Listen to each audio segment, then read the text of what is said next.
Noting the time and the presence of a quorum, I now call the Acton-Boxborough Regional School Committee to order. Good evening, everyone. I'm going to remind everyone that this meeting is being videotaped, and I want to thank Acton TV for doing that.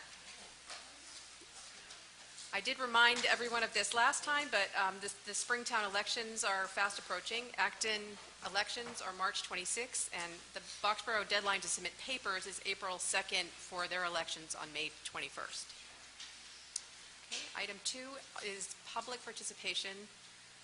So I'm going to invite anyone who has come to share with us some concern or questions regarding items not on the agenda to please approach the podium at this point.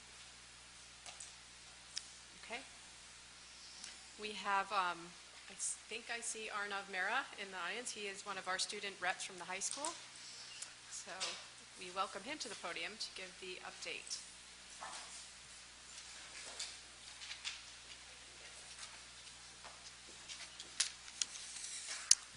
Hello, everyone. So some quick updates from the high school. Since this is the week before February break, we've been getting a lot of assessments.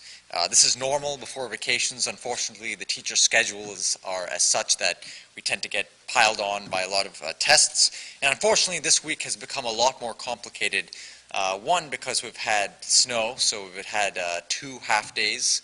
As well as for seniors, tomorrow the federal government has mandated that a group of seniors take the NAEP exam, I believe in statistics this time, so the federal government can assess how well Massachusetts does as a whole. So hopefully this week won't go too badly. So far it doesn't seem to be too bad, but I suppose we'll see. Moreover, after February break, teachers will start recommending students in freshman, sophomore, and junior years for their courses. For example, will they, for the AP courses, honors, AE, etc. For many students, this is a very exciting time as they say, oh yeah, I get to take BC Calculus. Or it can be an incredibly stressful time if they do not get the classes that they want. On a happier note, this week, since it's been, tomorrow is Valentine's Day, the school council has been selling carnations, and carnations will be distributed tomorrow to students who basically there were students who you get to purchase these flowers for your friends or your crushes, and they will be sent to those people. So it'll be interesting tomorrow. I got an email myself that I got a carnation, so I'm wondering who sent it. And also today we had Singing Valentines. That's another program run by the school council where students can essentially pay a bit of money, and some core students will go to their friends or crushes class and will sing a song. So in my English class I got to enjoy one today. Furthermore, a lot of high school teams have, extracurricular teams have done really well. Just this past weekend, the Proscenium Circus won the States Award at the Massachusetts Thespian Society for their play Rosie the Riveter. And also the AB Speech and Debate team, of which I'm a part, we went to the NCFL qualifiers, and we had 18 people qualify in all 8 events. So it'll be a fun time in May when we go to Milwaukee. I heard there's a lot of good cheese there. So thank you for your time.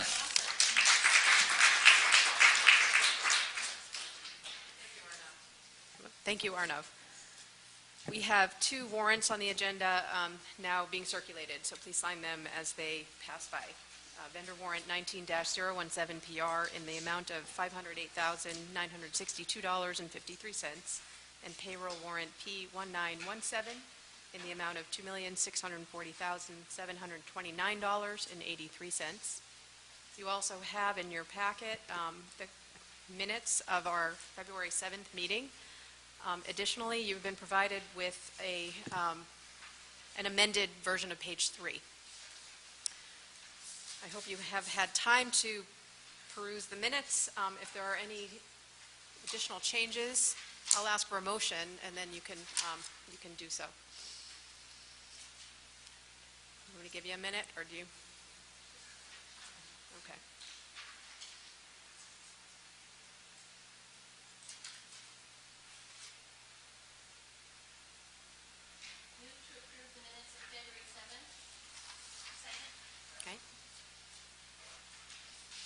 And that's as amended?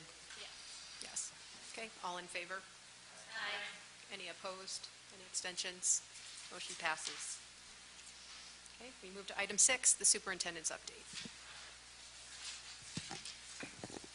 All right, good evening, everyone. I have to say I have nothing near as close to entertaining as Arnav was. So, Arnav, you're a hard act to follow.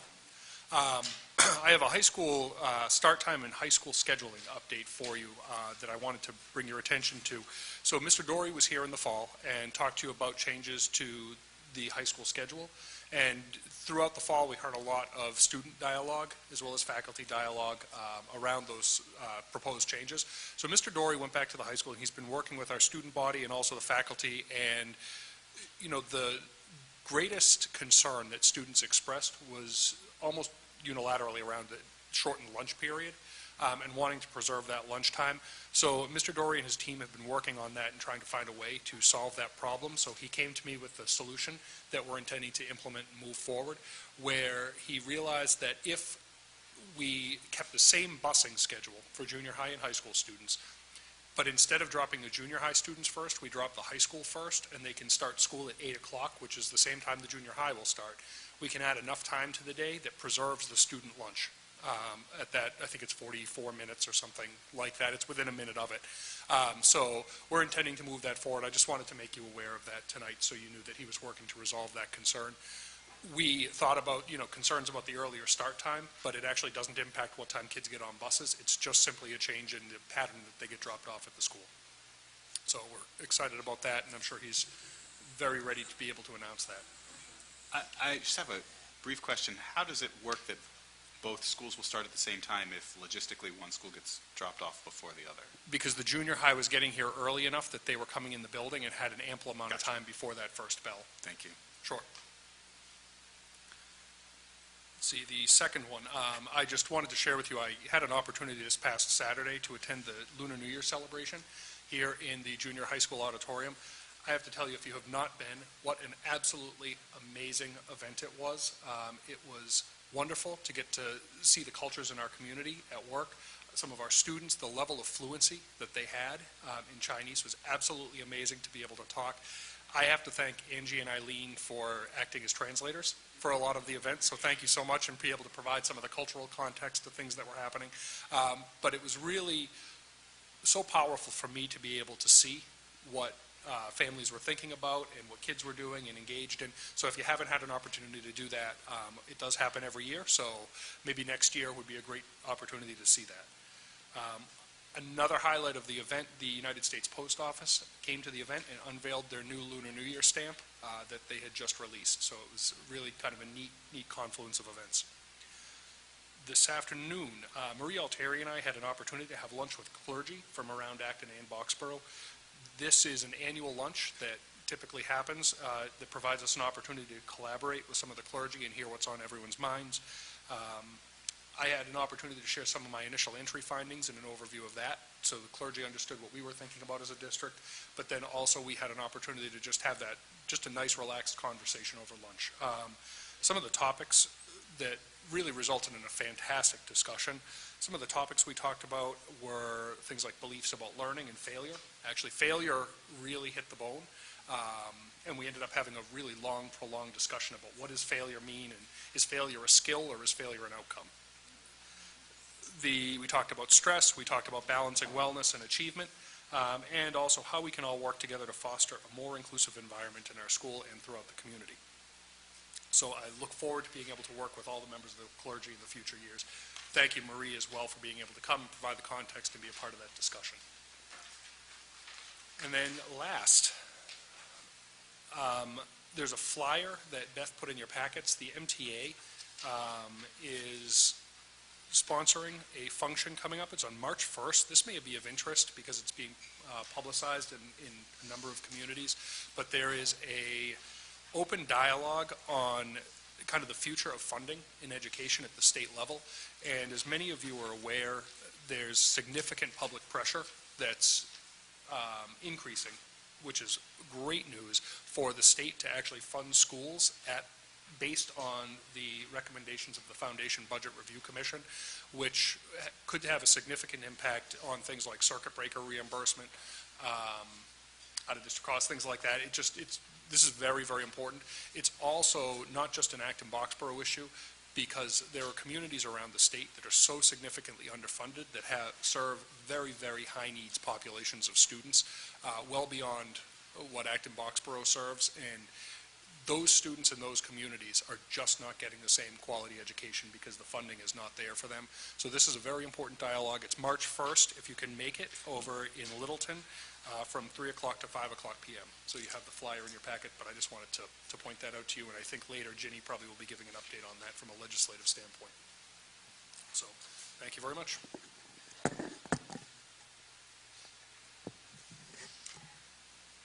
Item 7 on the agenda is a presentation on Kelly's Corner this evening. John Mangiarotti, our Acton Town Manager, is with us, as well as Christian Gichard, who's the Acton Senior Town Planner. Is Officer Perel here as well, or no? Okay.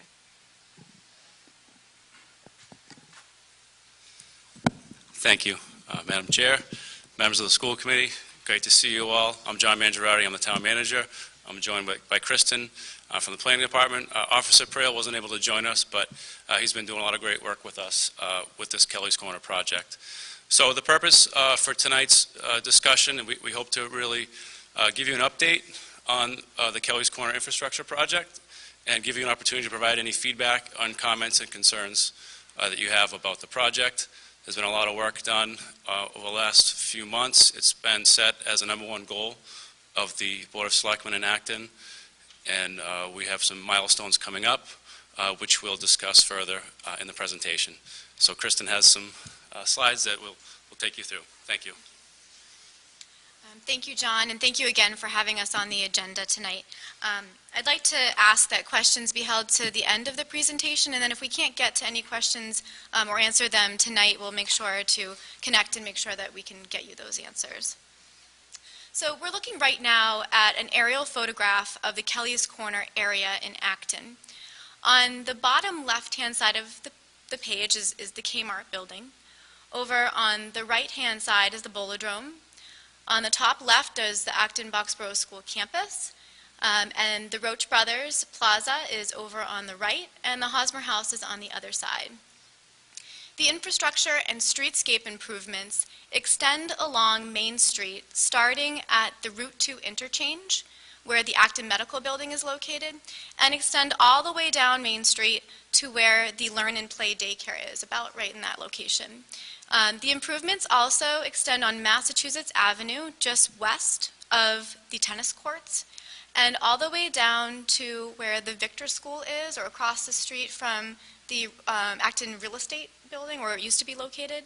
And it also includes Community Lane, or formerly No Name Road, and significant improvements to Charter Road. So why Kelly's Corner? Why now?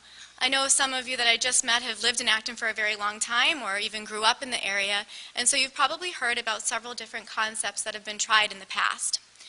There's actually even a plan that dates to 1980s from school students at the McCarthy Town School that looked at what they would do to try to improve Kelly's Corner.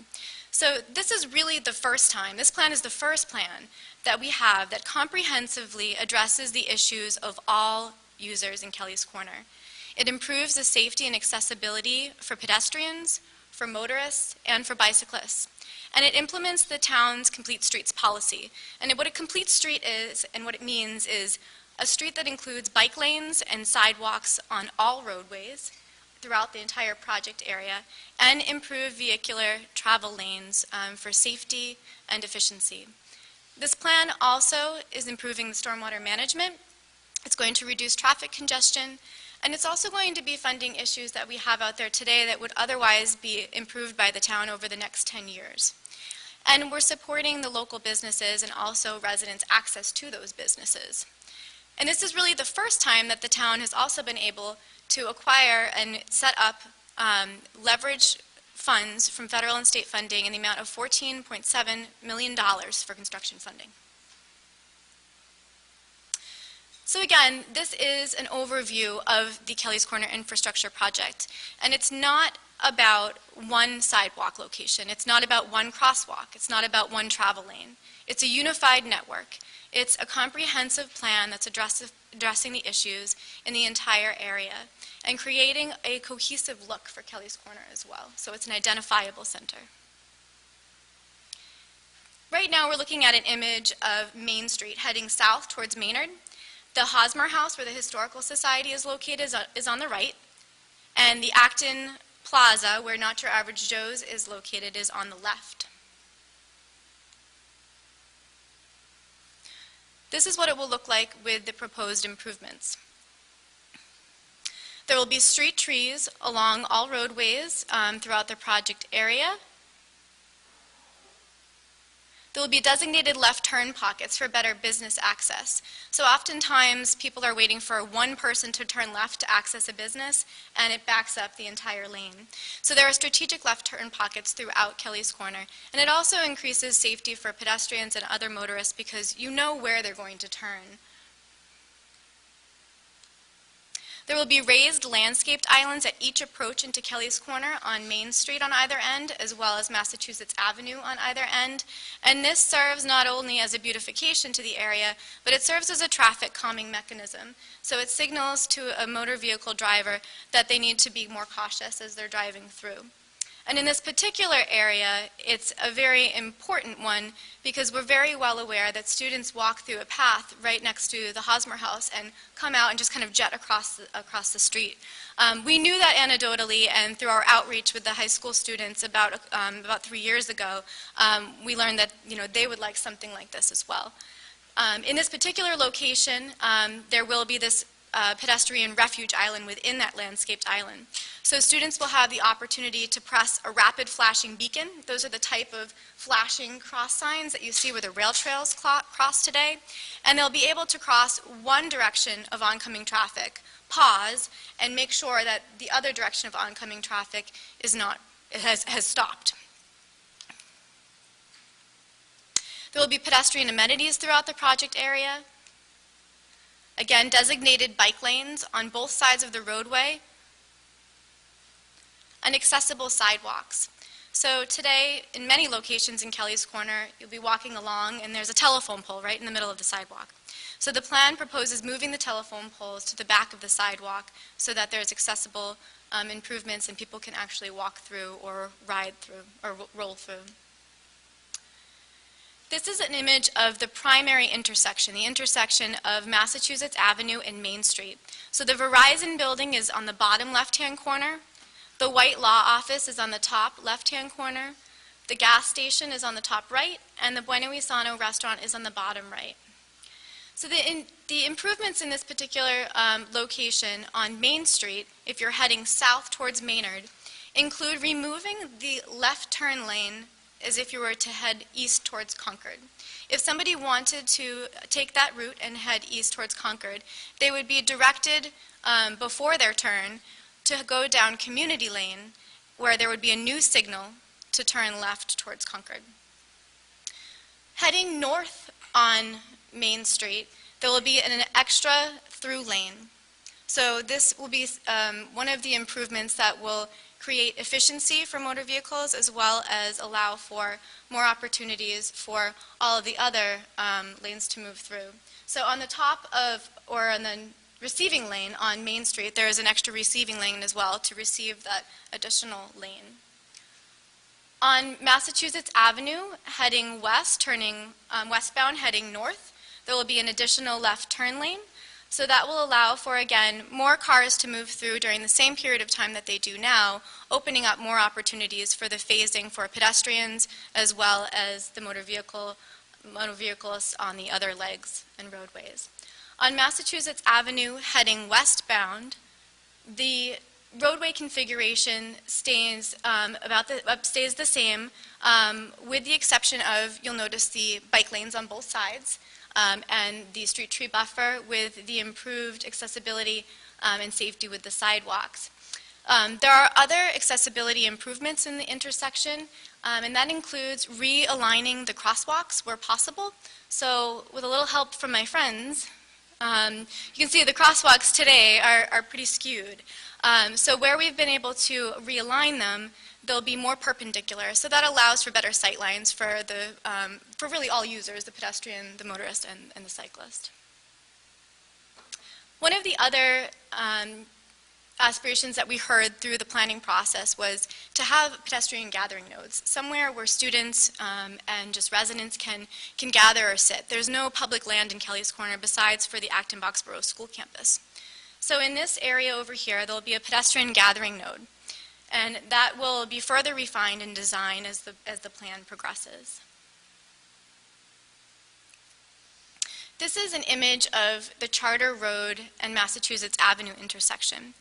On the left-hand side is an aerial photograph showing what Charter Road looks like today. And on the right-hand side is the plan view showing what the intersection improvements will include. So this improves realigning Charter Road and signalizing it so that it's safer for people to exit Charter Road and safer for students to be able to cross the road at a full stop with a crosswalk. So this is what it looks like today. We're heading west on Massachusetts Avenue. Charter Road is right up there. You can see the school buses lining up. And Baker Whitney Oil is on the left-hand side. Old High School Commons is over here.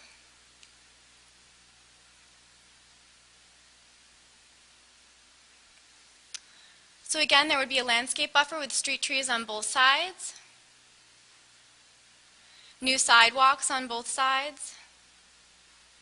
Bike lanes on both sides, and a signalized intersection with a pedestrian phase and new crosswalk. So we understand that there is a crossing guard out there today, and they're facilitating the students' movements as well as the car movements.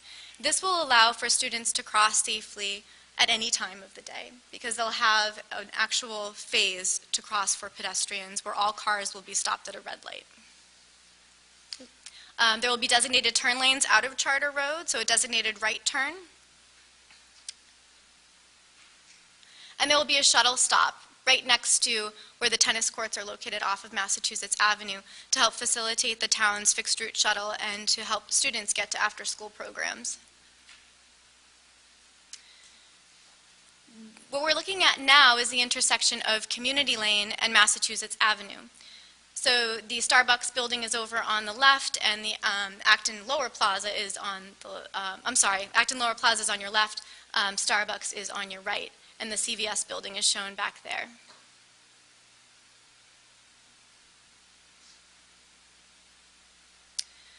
So again, there'll be a landscape buffer on both sides of the street, new sidewalks on both sides of the street. Today, there's no sidewalk on this portion of Community Lane, heading up to where the driveway is into the business plaza. We'll be reducing the number of driveways throughout Kelly's Corner where it's possible. This is one example of that. And that's, again, a safety improvement and accessibility improvement. So this often causes issues when there are driveways very close to intersections. It also creates an issue for pedestrians because there are lots of curb cuts and less predictability for when a car is going to turn. Bike lanes on both sides again. Designated turn lanes. Today it's kind of a free-for-all out there. There'll be a designated right turn and then a lane that allows you to go through or left. And a signalized intersection. And this particular location has been identified to us through a lot of community outreach and people that have expressed concerns. The police department also reported that there was actually a rollover in this location. So this will add a much-needed safety benefit for the community. As I mentioned before, this is a cohesive network. And the intersection improvements that I just went over are we're showing the locations where the crosswalks will have the full stop phase, so all cars will be stopped. In these locations shown in yellow, we have two that exist today. So the one next to Sorrento's, there is a crosswalk. There's also a crosswalk at the top of Community Lane and Main Street. But we'll be adding two new crosswalks, one that we saw before on the first image near the Hosmer House and the Upper Plaza, and one right across the street from Roach Brothers. All 4 of these crosswalks will now have a rapid flashing beacon. That's an example of what those look like on the left of the page. So it allows students or pedestrians to push a button and it flashes and lights up. So as John mentioned, there are some upcoming points for the Kelly's Corner project. The town meeting residents and voters will be asked to consider funding the next phase of the project, which includes $525,000, $75,000 of which are to fund appraisal services, so to hire an appraiser and a review appraiser to establish the compensation for the strips of land that are needed and for temporary construction easements, and $450,000 for supplemental engineering design to address issues that have been raised by the community and added into the project. So with the town's investment, we're able to leverage approximately 82% of the estimated total project cost. The town is responsible for the concept and design planning, and the town shares with the state and federal government the appraisal service and right-of-way acquisition process. The state and federal government will be paying for the entirety of the construction project, so that $14.7 million, and the town is responsible for ornamental lighting, so really anything that's above and beyond that the town wishes to implement. So we have a Mass DOT 25% design public hearing coming up, and that will be held on March 5th in room 204 at Town Hall, and that is the community's opportunity to ask questions and present comments to Massachusetts Department of Transportation. On April 1st, we'll have town meeting where, again, the residents will be asked to consider that funding. And in 2020, there will be another town meeting where the town would be asked to authorize the Board of Selectmen to acquire right-of-way and also to fund the acquisition of that would be needed for the project. This project needs to move forward now. We have a date set by Mass DOT where they already have in their books to put the project out to bid for construction, which is December 25th, which I know it's probably going to be like the 26th or the 24th, but that's what they have in their books today. And the construction funding is programmed for 2022 when the shovel will be hitting the ground. So there are opportunities to learn more about the project. I know this is really kind of a quick overview tonight, but we'll leave this up here so that you can write it down, hopefully be able to attend. We also have a website on the town's page, actonma.gov/KC, where you can find some more information. If anyone has any questions, please.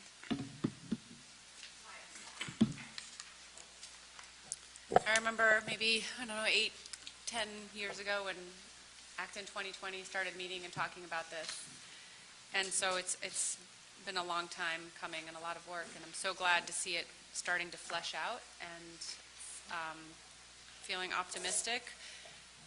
My primary concern sitting on this committee is safety and walkability, but also an environment where kids sort of have a place to be. So I was really glad to see the Nook, the hangout space. I sure wish there were a couple more. And I was really especially moved by the trees. And you didn't outline who pays for that, if it's the state or the town. But boy, I hope that the density of green and trees that you put in is true to those pictures. Because that is where the heart of where a lot of these kids spend a lot of their time. It's the main vein into our towns. It's a really important, lovely feature.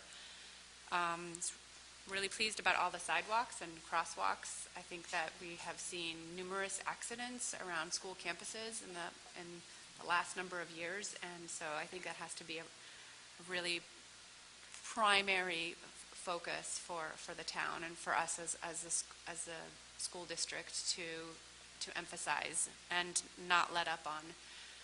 I was a little concerned that you brought in some of the crosswalks off of the intersection in some ways, because then kids aren't alerted to cars that are turning in, and their visibility is reduced. And I'm not an engineer, and I don't design crosswalks, but I think as many crosswalks, frankly, as we can get away from the intersection to give kids options, because I will train my kids to walk down a ways before they cross so they can really see all traffic.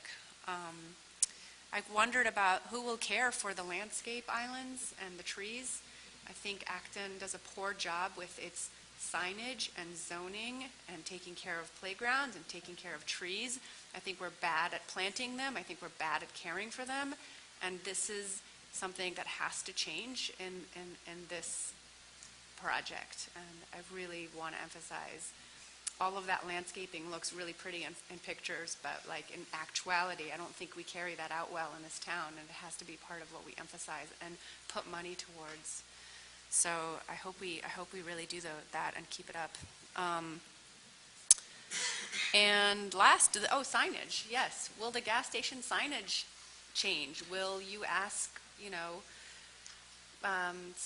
will you ask for better zoning? Will you expect that the tenants and owners rise to the occasion and bring up their aesthetics? Sorry, I know that's a lot, but those were just a few of the points that I had to make. those were great. I'm so Thank you. excited, and I just wanted to get it all out there. Thank you. Want to respond? Yeah. So- Do you want to? So I think the trees that you referenced, those would all be paid for as part of the construction. I think there's 150, 157. 157 that are going to be planted as part of the construction project. In alignment with what you portray? Yeah, every so many feet. Yeah, it's a. Yes, that's the plan. And the maintenance, I think that's an important issue. I think that the Board of Selectmen actually recently adopted an island program, and we've had some local groups that have been interested, and we expect that we may have interest from businesses in that area to participate in a program like that. And we would, of course, do our job to maintain whatever isn't adopted. Great. And we hope that by improving the infrastructure, it would certainly inspire people to improve their properties.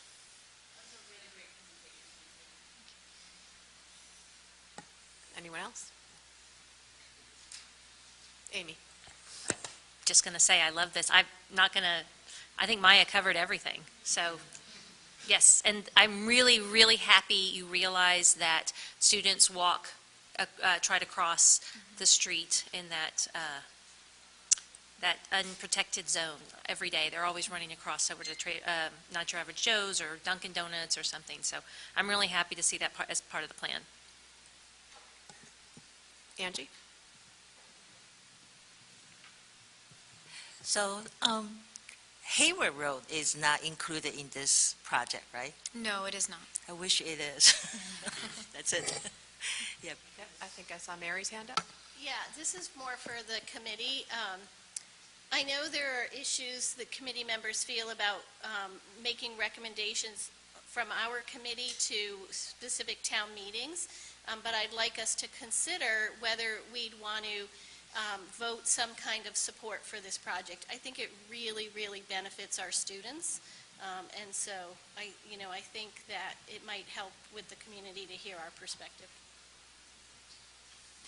I can tell you, I don't think there's a person in Acton who drives through that area that isn't going to appreciate less curb cuts. And I also appreciate the idea of a cohesive network. We are in dire need of a cohesive network. That's the safety concern is palpable from our perspective, just to do what's best in the best interest of our students. And this does that. It sounds really great. So thank you so much. Okay, so I'll take Eileen, then Maya, and then I'm going to open it up to anyone in the audience who's here for comment. Yeah, I think Maya said a lot of great things, and I agree with it. There's one thing about one slide. I don't know if you can go back to the one you're adding the traffic lights. Is Is it Charter Road or? Which, yeah, Charter Road. Charter Road. Yeah. Yeah. So I thought about that. I think we are adding I'm not a technician, and I just have some question, and then maybe you can, when you're doing the design, or maybe, the task or whatever, I don't know if you can consider about that. Because, I'm sorry, I think the traffic light around the intersection 27 and 111, and it's very close to the Charter Street. So if you add another traffic light there, or maybe you think about the timing, the time, or otherwise it's going to pile up over there. It's very short distance. And I think it's really great to have something there for our student. But however, if it's not a good design or, in good timing, it will pile up the traffic there a lot. So that's just my thinking. Okay. Well, thank you for bringing that up, because that's something I forgot to mention, but part of the improvements include upgrading all of the signal systems and coordinating them.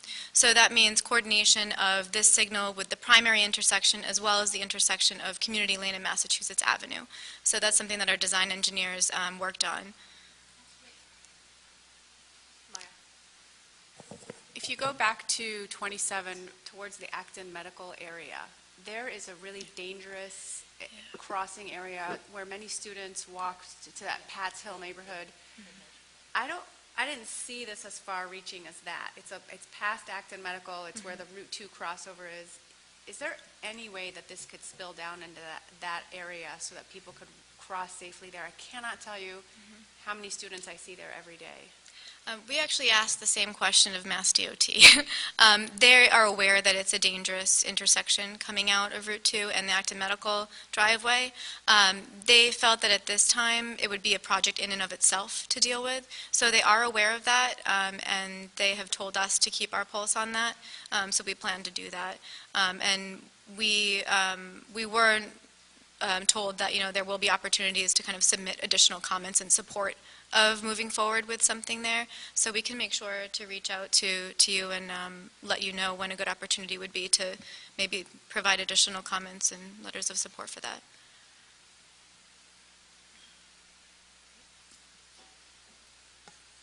Okay, I'll now open it up to anyone who has come here to comment on this project.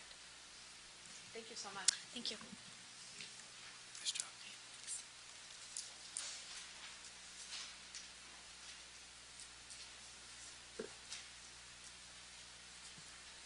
Just a reminder, speakers have a 2-minute time limit. Hi, I'm Danny Factor, 11 Davis Road in Acton. I'm not here as a private citizen, though. I'm here from the citizens group Green Acton, which is a citizens group in Acton that is focused on environmental sustainability. I'm one of 8 directors on the board of directors, and we have about a couple of hundred people on our email list.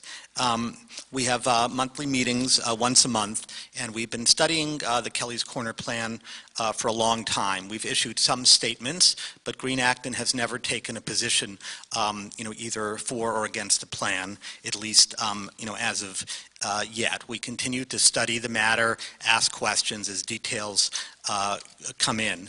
A lot of what we're looking for is, we also want a town with a more walkable town center. We want accessibility for people with disabilities. We want safety, obviously. We want traffic not proceeding too fast, so it's not safe. We want a lower carbon footprint as well, and we want more green space as well.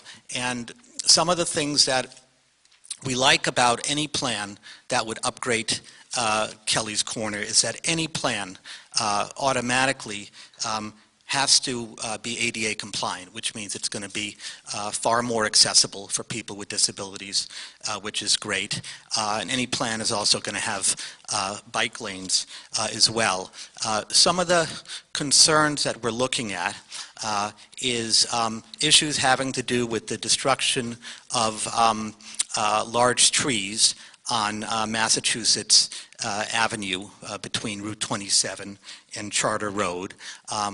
We're concerned to ensure that the plan will have enough green space. We're also looking at carbon footprint data as well to ensure that, given the climate emergency, that we're really making a bold dent in the carbon footprint. We also want to make sure, because of that the plan is not too car-friendly, looking into the future of our kids.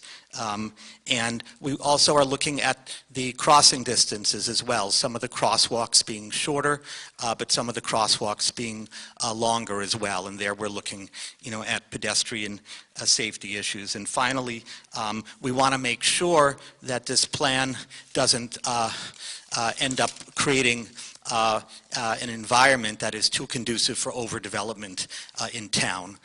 So again, to be clear, Green Acton has not made a decision for or against, at least as of yet, but we believe that, this is something that is our future for the next, 100 years. We have to be very thoughtful about this. We meet, as I said, once a month. Our next meeting, because we had to cancel last night because of the weather, is going to be on February 26th at 25 Half Moon Hill. We're going to be spending about 30 minutes talking about the plan, and we invite you to join us either in person or via our website and Facebook page as well. Thank you very much.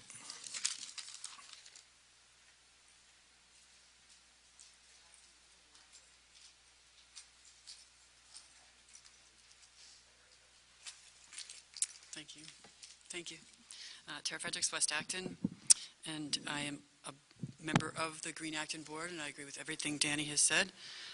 The position statement that we developed was last year, however, and we're in process of updating it. I'm here as an individual. I have been attending the meetings for the Kelly's Corner Infrastructure Project since the early 2000s, and been watching all the documentation sent to the state, and it's my view that the impetus for this is not safety or pedestrians, it's the development of the Kmart lot and the development behind CVS. When I was a Board of Selectmen member, the driveway was a special permit, and we were told that it was to allow the bank, and then lo and behold it allowed CVS and the whole mall that's going to happen behind there. We were told that there would be no impact to the traffic at that community lane in Mass Ave.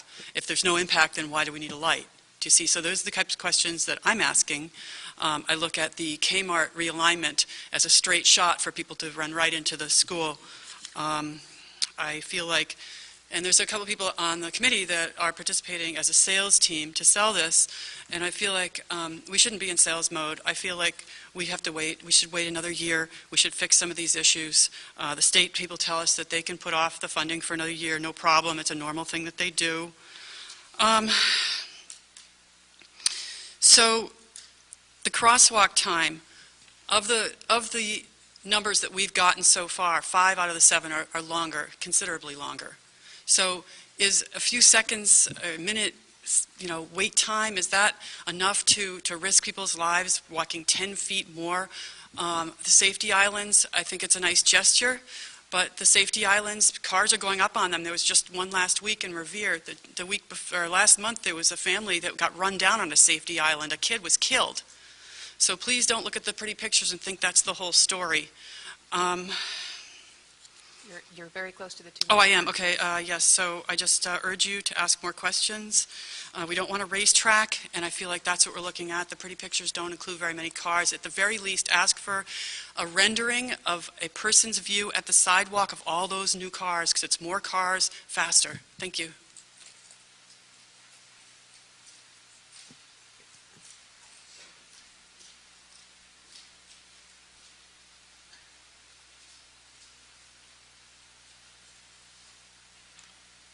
Good evening. I'm John Benson. I'm a member of the Select Board. The presentation you just saw was the result of 38 to 40 community meetings between 2014 and 2016. The steering committee at that time studied three approaches. One, what we might call a very minimalist approach, adding a turn lane, a little bit on sidewalks, a little bit on bike lanes. On the other extreme was, let's kind of turn the intersection into a Route 9 model with two big lanes in each way and feed the traffic through. So the concept that came out is what you saw tonight.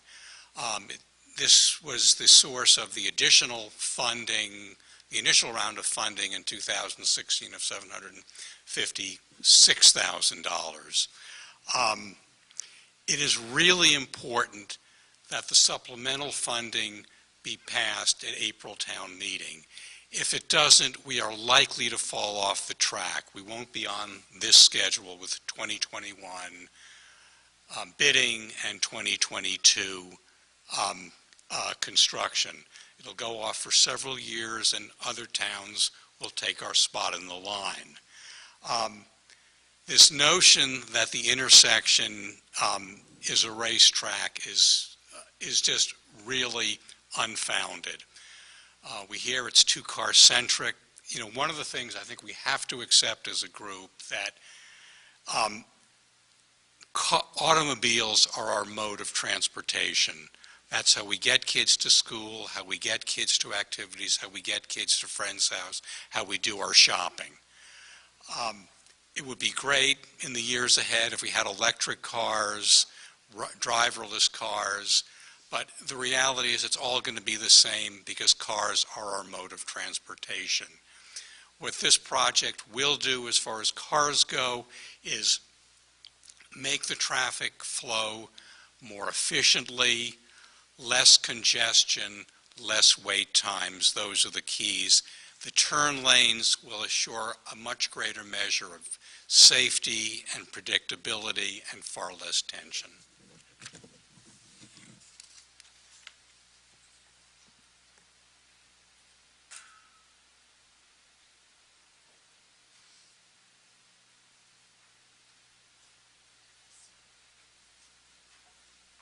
Hi, I'm Maureen Ryan. I live at 40 Tuttle Drive. Actually, this is tangential to this project, and it's really a question for this group. And it has to do with the apartment building that's across from the tennis courts, the 31 units that are going in. So in the early planning, I went to a lot of the town meetings, and there was nobody from the schools there. So I took the packets and I walked them into the junior high and I walked them into high school and went to the superintendent's office. And I haven't kept up on it because I was too upset about it. But you're on top of that, right? Like, you know that there's a building coming right where all the buses turn in the mornings. I mean, there's going to be massive construction right at Charter. Do you guys, I mean, this has been in planning. This is on rails. It's great in the sense that it's 31 units, affordable housing, elderly, good. You know, that's all good. But I just wanted to make sure you were on top of what's going to happen. I live on Tuttle, and it's already a nightmare to get through to Roach Brothers. You know, some of those nights with the sports, you know, we're lined up to Beth Elohim just trying to get on to Mass Ave to take that turn. So, and I asked the developer to make sure they coordinate with the school, you know, maybe build in the summer, maybe, I don't know, but I just throw that question out. Are you on top of it? You got it? You got this? Woo! Thank you. Anyone else? Okay, thank you very much. Moving on to item 8, we have a budget update, financial update for Q2. So I will turn it over to Dave.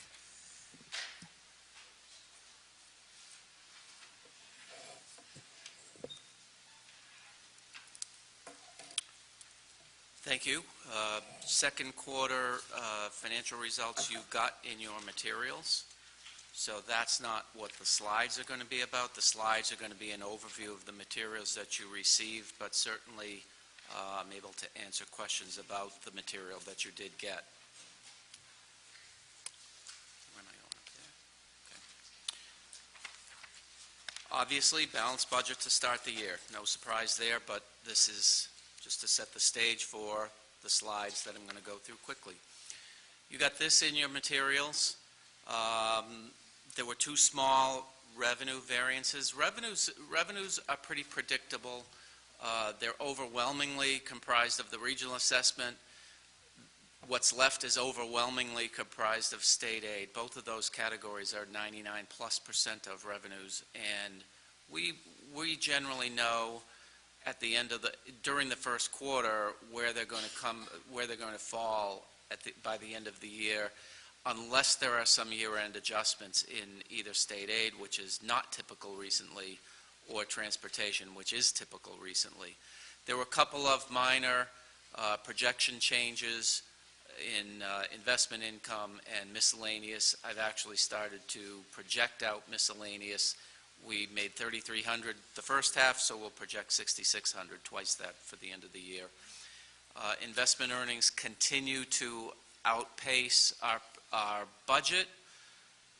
Rates have gone up a little bit, but what's invested, the balance that's invested has gone up as well. So we expect a little better results there. And as a result, we're looking at $447,000 positive variance at the end of the year versus $428,000 at the end of the first quarter. So to put this in perspective, we budgeted $88,700. We're expecting $89,168. You got this as well in your packet. This is very busy to read on the screen, so I prepared a summary of the significant variances. We've talked about how for years historical trends have been that salaries have run under budget. Nothing different this year. Health insurance, we've talked about extensively, including at Budget Saturday, about how the switch to the HSA plan has saved the district money. And we experienced a great deal of that this year, which is going to carry forward into next year, as we explained. Workers' comp continues on a favorable trend versus a bad situation several years ago. We've carried forward a fairly high budget relative to 1 year, and we're catching up on that, and so we have a favorable variance again this year. The Middlesex County assessment, we paid it early, and so there's a discount savings there.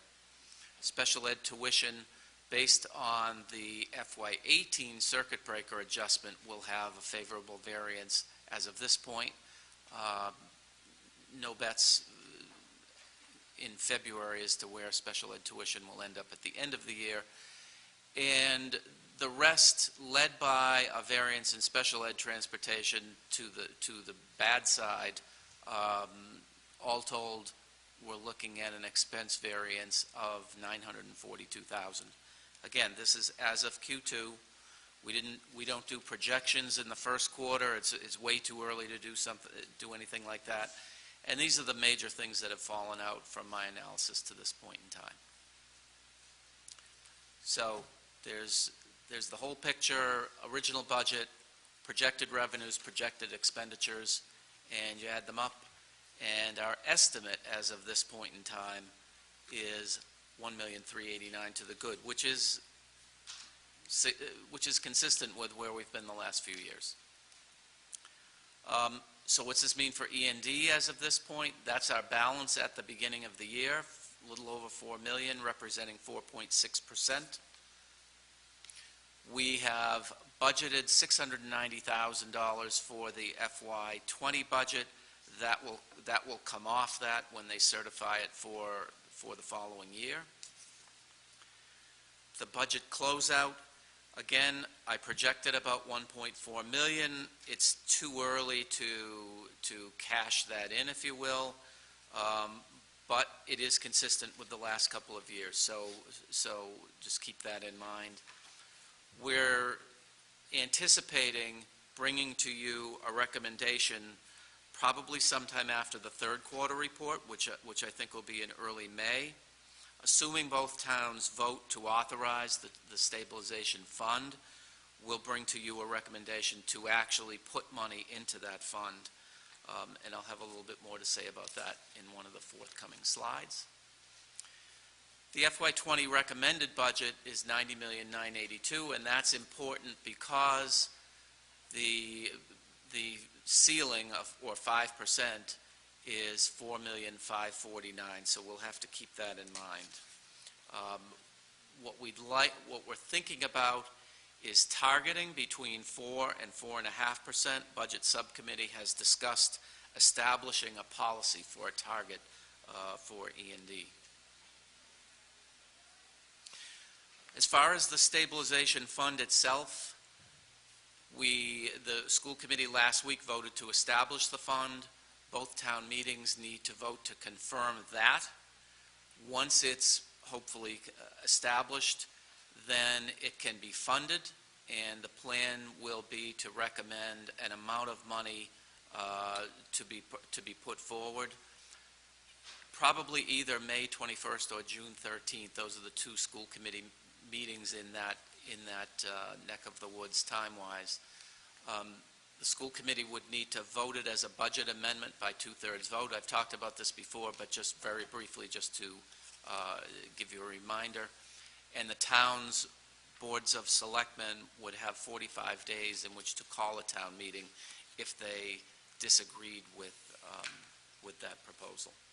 So I don't have a last slide that in any way is as good as the graphic about Abbey Road, but that's what I've got.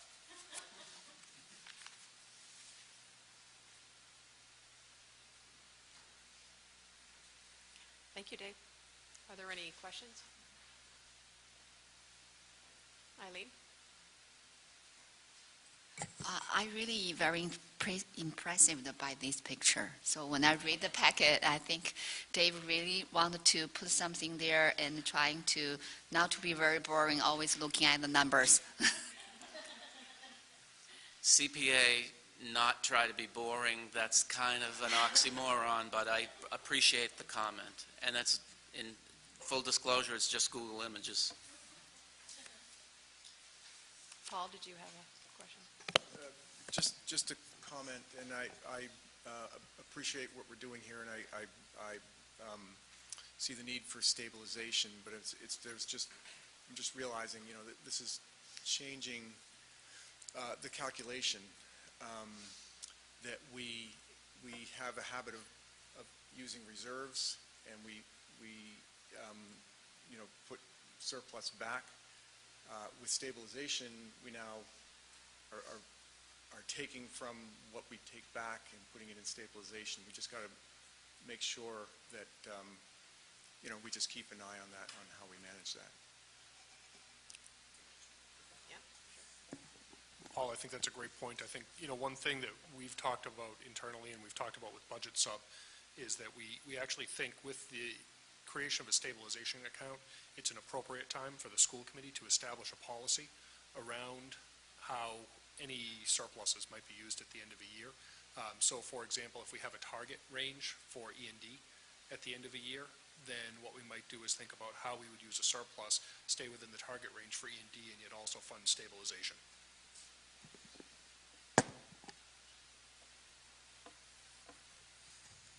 John, did you have a comment?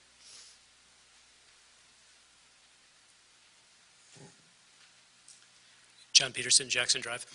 I wanted to reiterate the comment that I made on Budget Saturday with respect to the regional school district being cognizant of having policies with respect to reserves which are aligned with policies of the town of Boxborough and the town of Acton.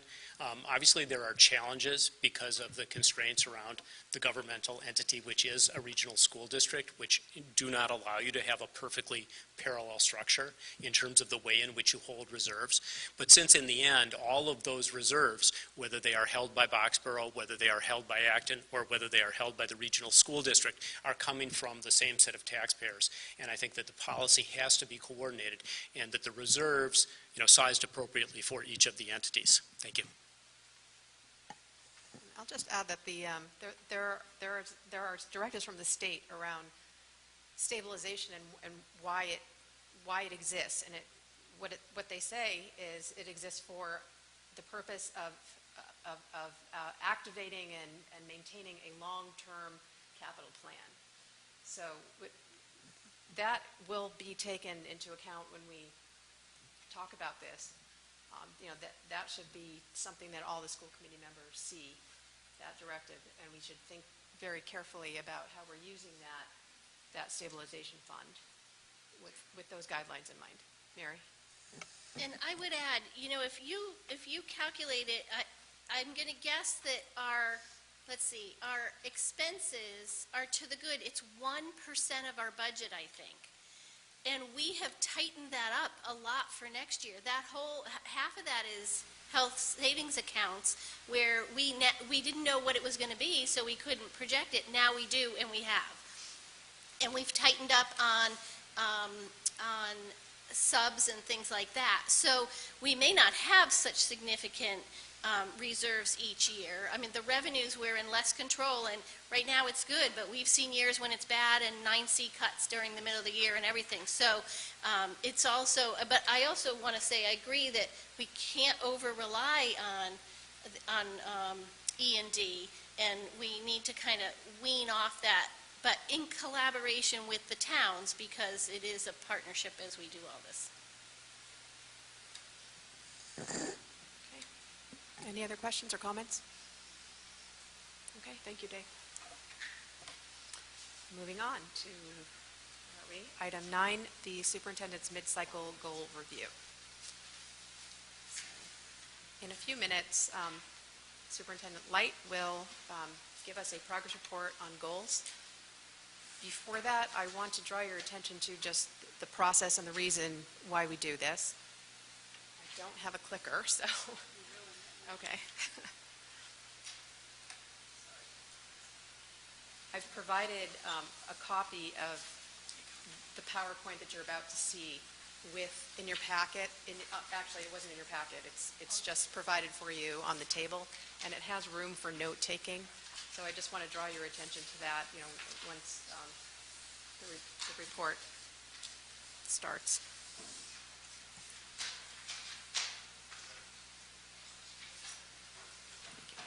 Okay. So what is the mid-cycle review?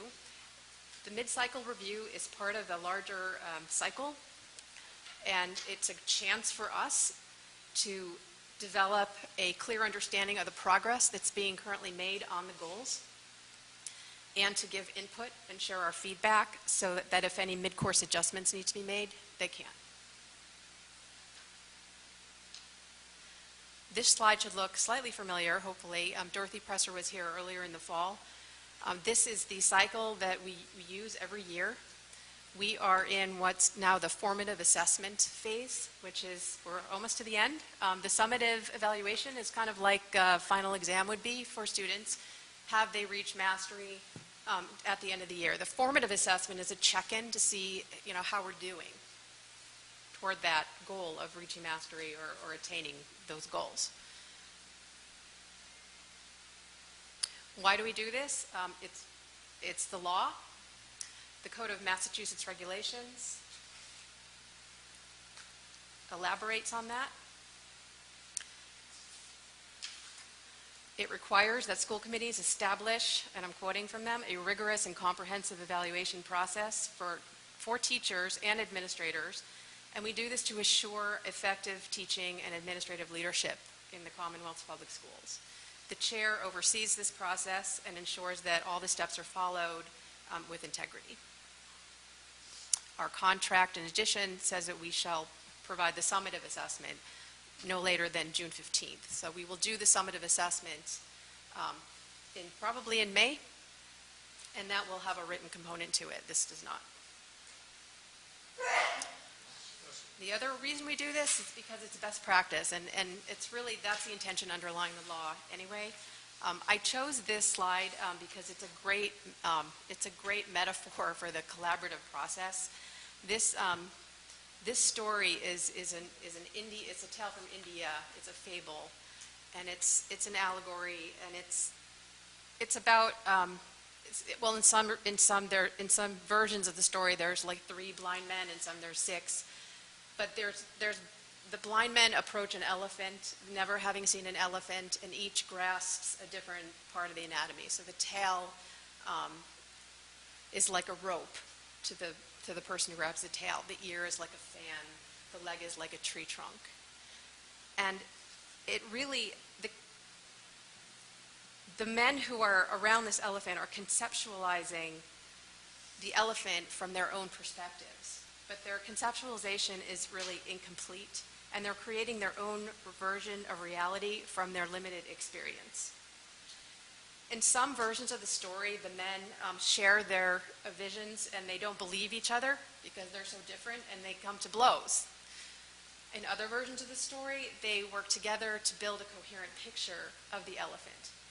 And that's what really drew me to include this here, that this is truly a collaboration. We each bring to bear our own perspectives and our own knowledge and our own opinions about the goals and how to move forward as a district. And it is essential that we all share those. We each bring something very vital to the table.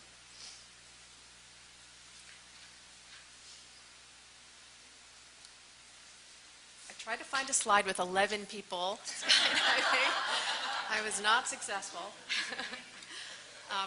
I did want to point out, as I perused a lot of the manuals that produced by various organizations like MASC and the Department of Education, this one's from the Mass Association of School Superintendents, which says the superintendent is the only employee in the entire organization who is evaluated by stakeholders, all of whom typically are community members untrained in the evaluation of professional educators. And I stopped after I read that and I said, wow, that's kind of crazy if you think about it. But really it's not. If you read Nancy Walzer's book, which is that red book on how to be a good school committee member that everyone gets when you join the committee, she characterizes the relationship of the school committee and the superintendent and the infrastructure in the school as bridges. So we are a bridge between the community and the superintendent. The superintendent is a bridge between the infrastructure in the schools, the buildings, the central office, the classrooms, and us. So we all serve a common goal together, which is to serve the students of Acton-Boxborough. And we do this by engaging with our stakeholders, asking the right questions, focusing on the right issues, finding the right solutions, and pushing the system, which we call continuous improvement.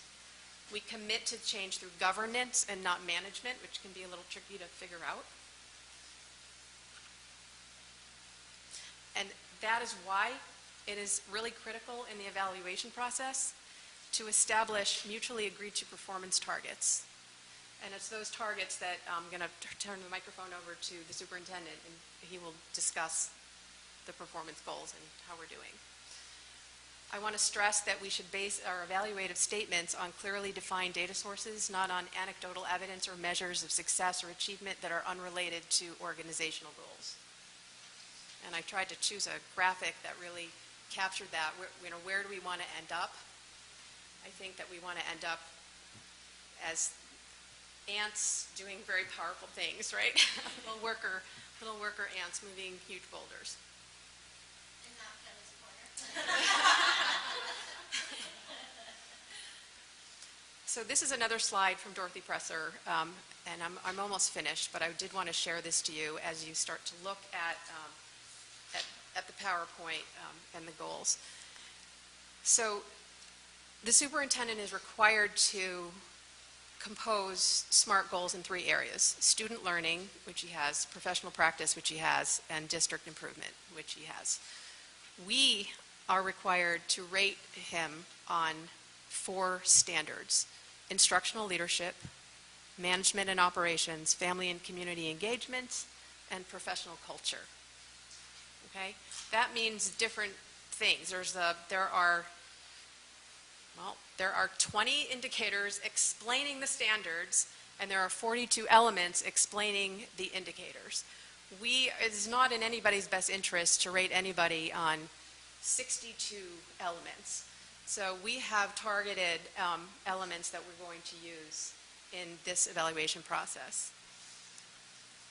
It is optional also to weight the standards, just by the way, and the timing of the evaluation cycle is really up to us, and how the evaluation is used, the process for completing it. These are all things that I'm working on. So I will not go through each of these because that's what Peter's going to be doing. But you will find this in your packet, and I think hopefully it will be helpful to you. The colored slides are the goals. And then what I did after that was provide a slide for you on what the indicators are that we're going to be using to evaluate the goals. Always keeping in mind the red, the 4 standards: instructional leadership, management and operations, family community engagement, and professional culture. Those little numbers and letters at the end of each bulleted item, the number refers to the standard. So 1 would be instructional leadership, and the letter refers to the explanation of the elements and the elaboration of what is it about instructional leadership that we're interested in evaluating the superintendent on. Okay, so that's kind of your key. If you have any questions, feel free to let me know. But I've done that for every goal. It's really important to keep those 4 standards in mind. It's that we're going to be really using to evaluate the superintendent in May and June. So that's goal 1. You'll find another slide talking about the strategic actions on that.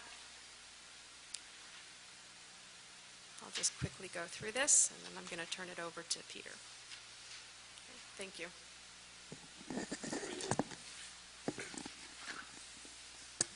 Okay, so you have a memo in your packet from me, which is an update regarding the goals. And what I chose to do, rather than rewrite an entire memo, I gave you the original memo that you approved that had the goal language in it, and then I embedded updates in blue so that you could actually see what was new.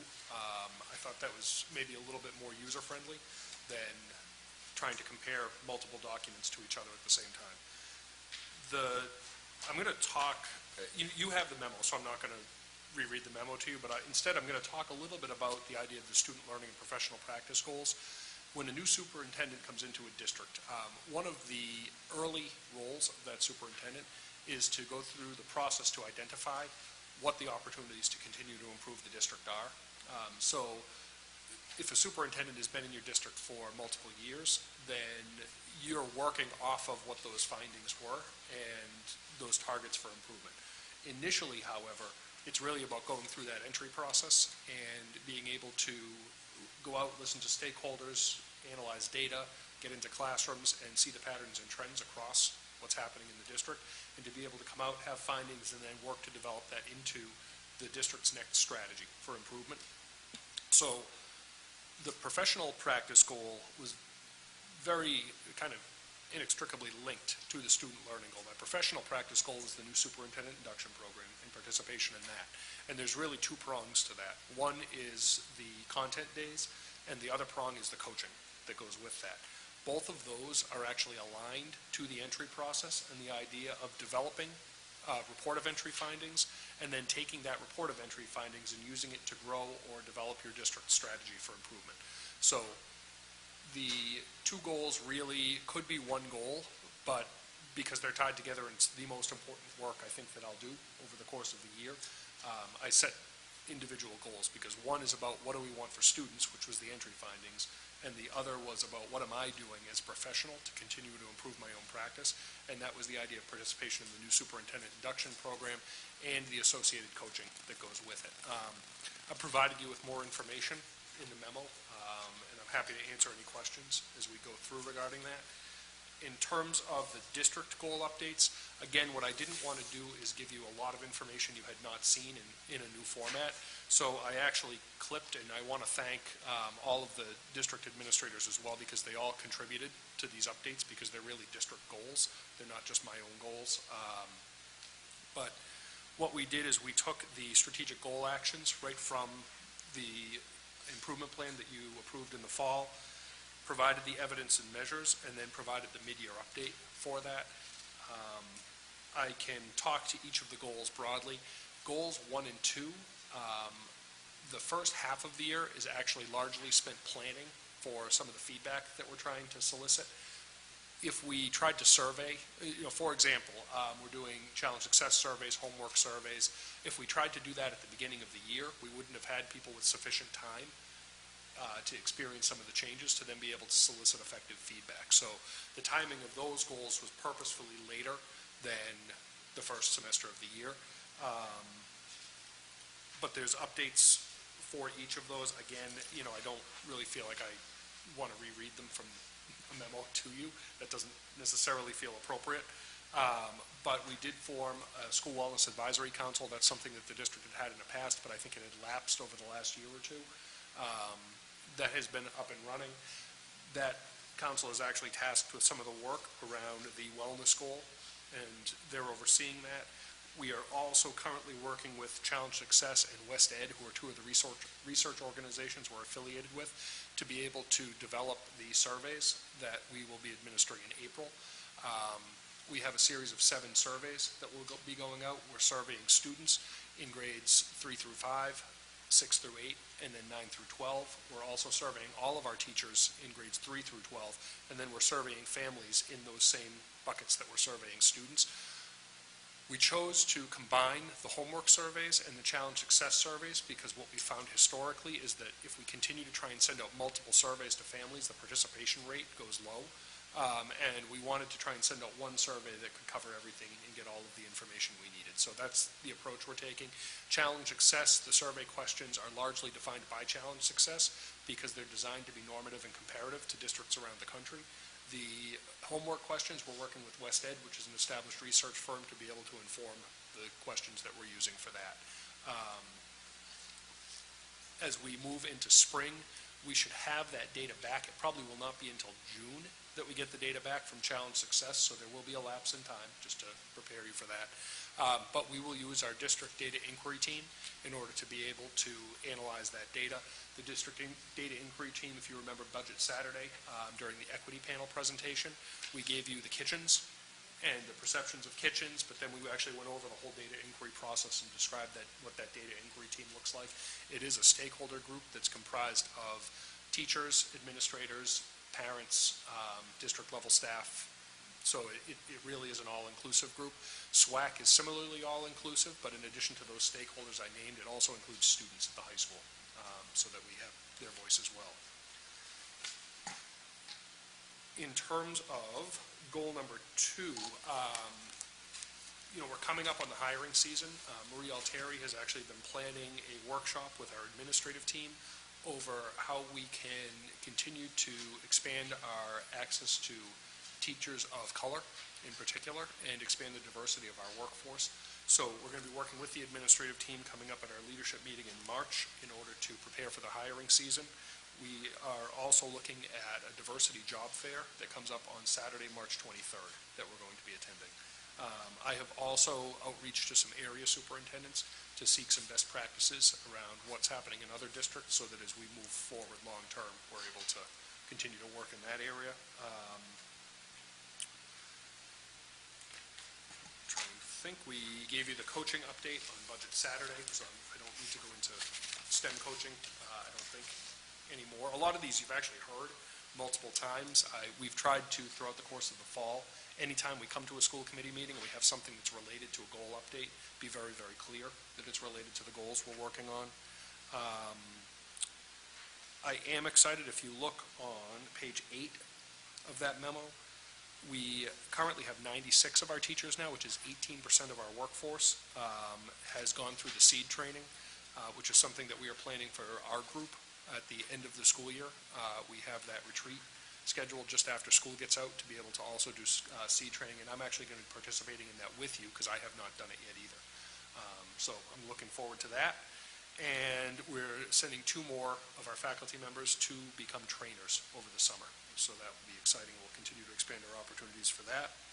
And then you also heard, just as a highlight, some of the baseline data on before and after care programs. You actually heard from Erin Betez earlier in the school year during the budget process, and she reviewed some of that data for you.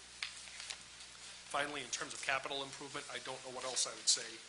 It's in the memo, but I don't know what else to add about the capital plan, other than just thanking, the capital subcommittee for all of the work and time that they spent helping to put that plan together. But we are moving forward with, a 12-year capital plan with funding options and strategy to it. So, and then regarding the building project, we are still currently on schedule, meeting the required deadlines. We have held visioning workshops to solicit stakeholder feedback that included students, parents, teachers, administrators across the district. School committee members attended as well. We developed the educational plan. We submitted it to MSBA. You see in your packet, you'll be asked to vote later tonight on revisions based on feedback received from MSBA, but we're moving that forward, and February 20th is our next big submittal date for the preferred schematic report, and we will, continue to be ready to move that forward. So with that said, I'll turn it over to Diane and see if you have any questions. Okay, we're now taking feedback. Any questions? Tessa. Can I just ask a general question about the survey data that you referred to? It totally makes sense to send it to the data inquiry team and kind of find out next steps from that, but I do know that a previous complaint and frustration from some people was that we never really saw the challenge success data that was taken initially, whereas other districts put it on their website and it's pretty transparent, and ours is nowhere to be found. So I just know that we've sort of started to ask this question of, okay, so we're going to challenge success, but then what does that look like, and what are the markers to show that our changes are having a positive impact and all of that, but it's hard to know that if we don't know what the data was the first time and that kind of thing. So, just.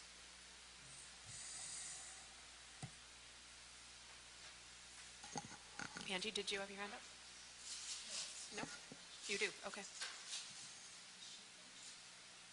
You all set? Okay. Yeah. I also have the question on the challenge success. I think last time when we talked that we didn't really implement the 100% challenge success.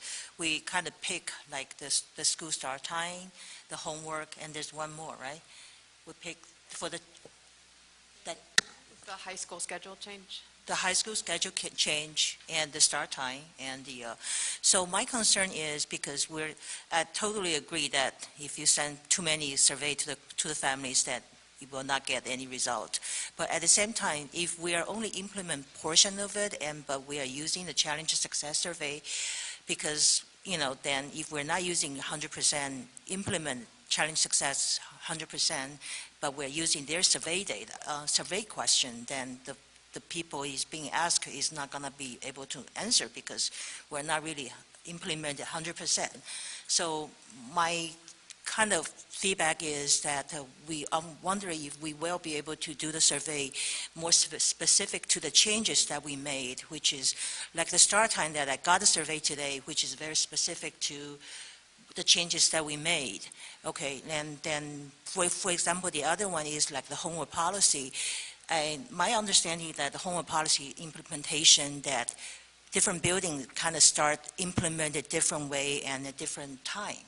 So I was wondering if we will be doing any survey based on per building and with the policy. So because that will probably more reflect the changes and be able to collect the data that is more geared toward the changes that we actually make. So probably it's a combination then for the challenge success versus and the actual changes that we actually make, which is the survey, the homework policy changes. Thank you. On to that. Sure, Mary. So it's my understanding that when you do a survey like Challenge Success, you do the survey, you identify the key concerns for your community. And we did that, and we set specific projects. So I think it's unfair to say we didn't implement 100%. We're doing 100% of what we set out to do.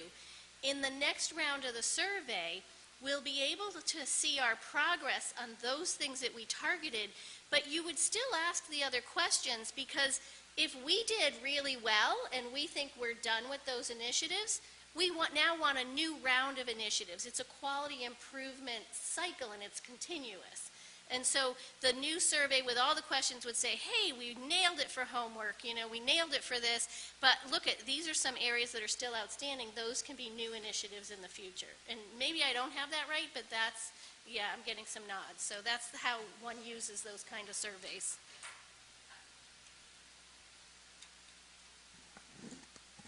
Did that address your? I think that I agree with what you said, but I think it's complement each other. Okay, so what I'm trying to address is, I think because per building, my understanding that they have implement differently, so. So there, like I did the 3-minute, it was not even 3 minutes, start time survey, and it asked junior high or high school. And so you click that, and it said if you have more than one kid, then think about one kid specifically. I imagine when they do the homework, I think this said grades 3 to 5, they're going to ask you what school your kids are in. Because we almost always do things so that we know which population, because you're right, they were implemented at different times, so we could see some schools are further along than others. And so my understanding from your report is that the attempt was to try to get at the two, so the challenge success, standardized questions that makes this kind of a normative survey are still going to be there, but it's customized for the implementation piece around homework and other issues like that. Yeah, absolutely. And I think, from my standpoint and from our standpoint as district administrators, it's very important to be able to disaggregate that data, because while we want to come to you with district level decisions, we need to understand building by building internally how those decisions look during implementation, so that as we manage the various processes within each school, we can work with principals, give them feedback about what we're seeing at the individual school level, and at the same time be able to talk to you about that district level perspective.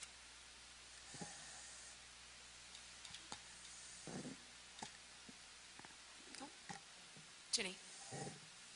Just following up on Tessa's point, why, because I know that there's a lot of frustration surrounding the homework policy, and I think a lot of that was answered by, we have to wait and see. So why was what was the situation with the lack of ability to know the data at the beginning, to know what you're comparing it to? Because I think that there has been a lot of frustration, particularly with the homework policy and the 5 different buildings, or 6 different buildings at the elementary level. It's something people ask about all the time, and my understanding is we're waiting for those results, but if, as Tessa said, we can't really compare where we were to where we are now isn't nearly as informative. Sure. I know one of the opportunities we have, we'll actually be able to come back with comparative data that compares the growth over time in a lot of those key areas. I don't know if anyone who was here when we originally administered Challenge Success surveys, I know there was some recommendation actually from Challenge Success, I believe, that you don't just post your survey data. You actually share that only within the context of what you're working on. So I wasn't here. I can't give all the details to it, but maybe jump in. Yeah, the results of the Challenge Success survey were shared by the recommendation of the folks out of Stanford within context. And so if you go back to the Expanding Our Notion of Success newsletters, and I'm happy to send the link out again, So when we talked about homework, we pulled in the data from Challenge Success from our students and talked about it in homework. When we talked about stress, we pulled in the data about stress. We did one on sleep, I think. We pulled in our sleep data. So the recommendation from Stanford was to do it in a context, because otherwise folks sort of pick it all apart and look at it in different ways. And so the goal is to really help the community look at data in meaningful ways that make sense.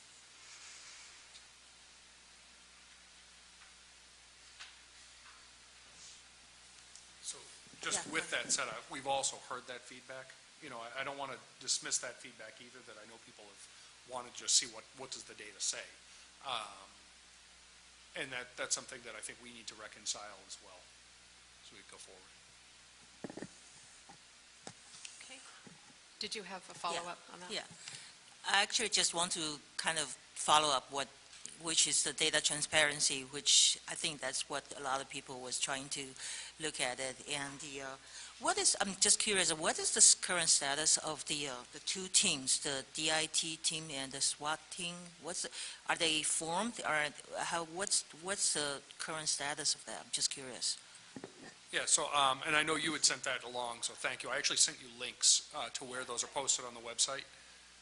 Right, I'm just asking the current status. Has that been formed already, or is that? Yes, those are both already up and running teams. Yeah.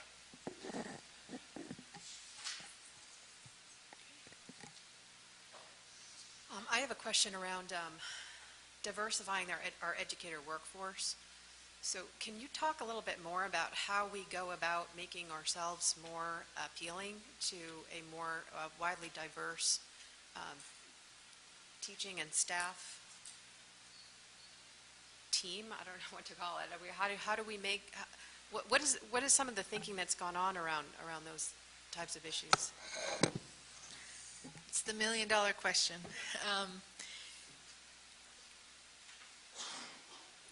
It's one of the big issues is teachers in the pipeline, teachers of color in the pipeline, and their availability to be hired. We've tried to do many, many things over the years. We actually belong to a regional group of districts like ours, similar to an EDCO group. We sponsor a diversity job fair. We get about 200 candidates at that fair, which is really well attended. About 30 of them are candidates of color. So it's something we work very hard to do, and we're doubling down this year, and we're really working with all of our hiring folks, and we're going to really brainstorm ways that we can improve our ability to hire.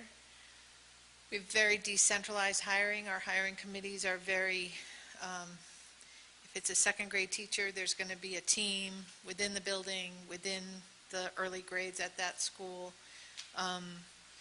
We get hundreds and hundreds of applicants for elementary positions, as an example. High school positions, subject-specific positions, special ed can be different. We might only get a handful of applicants for certain positions. But so all I can say is we're really working on it. We went into a program, I want to say 7 or 8 years ago, called Today's Students, Tomorrow's Teachers out in New York City. And we spent a year and a half on that, and the goal of that program is to identify students in 8th grade who are interested in going into education, find them mentors who are teachers, work with them all the way through high school. They spend 2 weeks in the summer, and at the end of high school, they then get free college education to become a teacher. So you identify students of color in 8th grade. We went through the whole program. We couldn't identify a single student in this district who wanted to sign up for that program. And that was with Andrew being all in as a leader in that program, trying to get 8th graders. So it's something we're really trying. This job fair, we mail flyers and invitations to all of the historically black colleges in the country. Like I said, we get good turnout, but and we have hired, some educators of color from that job fair over the years, but it's something we're definitely working on. So I don't know if that totally answered your question, but This actually became a topic of discussion in my superintendent's group today, and so I haven't even had an opportunity to share some of the ideas that some other area superintendents were working on.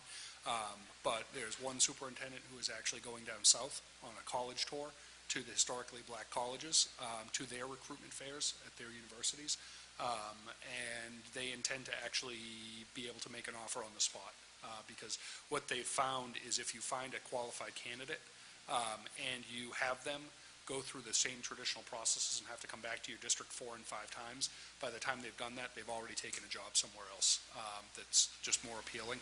So, fast response and the ability to hire on the spot for very highly qualified candidates was one strategy. Getting into the historically black colleges and trying to actually go on those tours.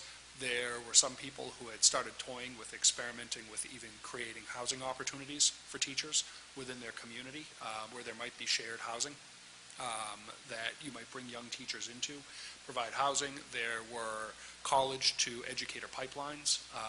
There are actually 4 colleges in the state that are committed to recruitment of educators of color right now.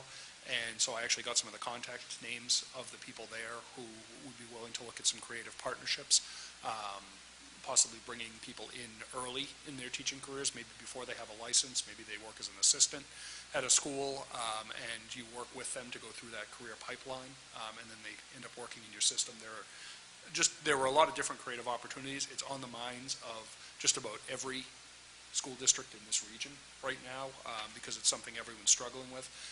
We are probably the only kind of Metro West district also that doesn't have a METCO program, or one of the only districts that doesn't have a METCO program. Internally, that's something we've talked a little bit about. Wouldn't it be wonderful to start a METCO program and be able to increase the diversity of our student body as well, because that's also attracts more educators. So I think there's a lot of opportunities out there, but we're just trying to wrap our heads around that this year. So this year is about taking kind of those first initial baby steps and doing some of the job fairs, trying to recruit, be a little bit more responsive in our hiring processes to try and hire faster in the pipeline. And then I think as we go through the years, try and add a few more strategies each year. Thank you. I actually was going to say or ask,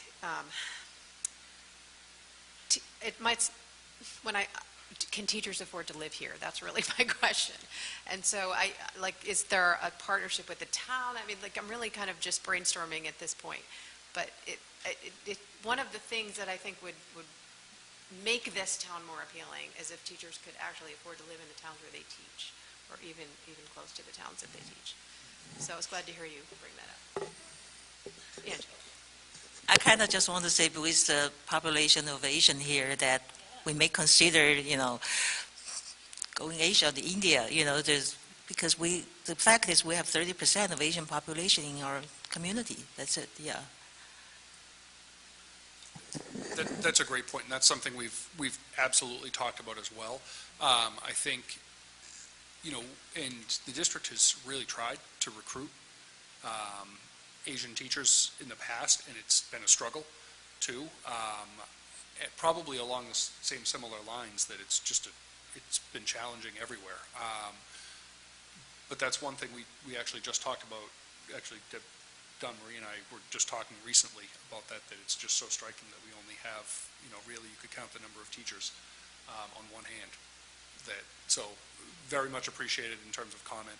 We're also trying to think of traditionally disadvantaged groups and how we can universally think of how we expand that whole workforce. So I remember talking about this years ago, and I never got the sense that it was,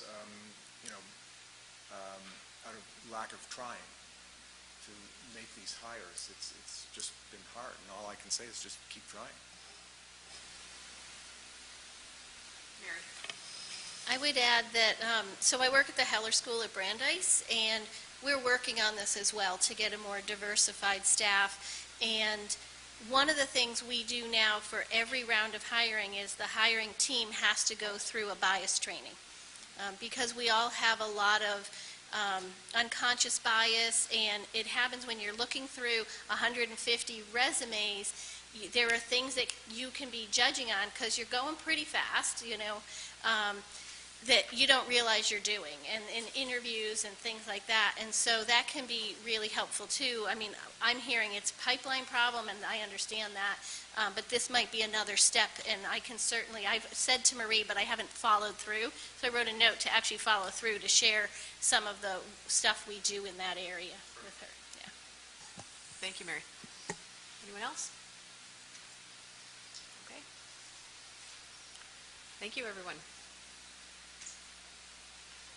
Moving on to item 10 on the agenda, school building project up. So for this formative assessment, are we going to give feedback to Peter where we think he is so that, I mean, this is the time to say if we think he's off the mark at all, so that he has time to get on the mark before we do a summative evaluation. This is it. There's Okay. no written feedback to this and no further feedback other than what we're giving him right now. Okay. So I would say, I think you're doing an outstanding job. I don't think you're off the mark in any ways. I think that in almost every way, you're going beyond. So it's not just, yes, I did this, yes, I did this, yes, I did this, but it's so thoughtfully done that it rises to insightful levels, and your entry plan is the perfect example of that. So it's not just, here are the things we have to work on, but you did not shy away from naming all the difficult concerns in this community. And like with the capital plan, so, Bill came through with a capital plan kind of short term. I asked for longer term, I got that, and I got a way to fund it. And I just, so it's even beyond. On the building committee, you're already thinking about, okay, if the towns vote to approve this, how are we going to bond it? And suggesting creating a bonding subcommittee. So it's all that, it's not just ticking the boxes. It's really thoughtful, forward thinking, and I really, really appreciate that. and I'm sitting here thinking like no news is good news. Eileen, yeah. Yeah, I want to echo Mary, and that's really great. But still, we don't discuss here anything, so we just look at it, we'll pass it, and when is our time to give them feedback? So that's, yeah. So the time for feedback, just talking amongst us as a group is now, and then we will have a time to give written feedback in May. Later, okay. So. But if there's anything you think he should be improving, you should share that now.